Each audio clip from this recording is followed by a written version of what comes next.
Y'all, if you spend your life in the kitchen cooking all the time, especially on a stovetop, and you've got the grease built up like crazy in the center part where the fan likes to suck all the vent stuff into. Well, anyway, this crud cutter right here has really proved itself to me. It's the only thing I buy to clean this little middle part of our stovetop.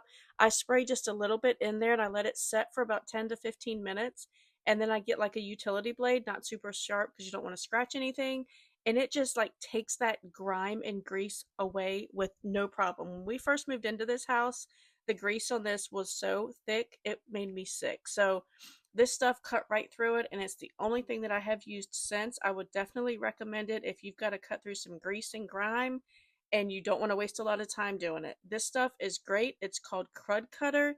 Definitely check it out if you've got to get out that nasty grease that has built up over time in your stove in places that you didn't even know you needed to clean. This stuff will eat right through it. Trust me.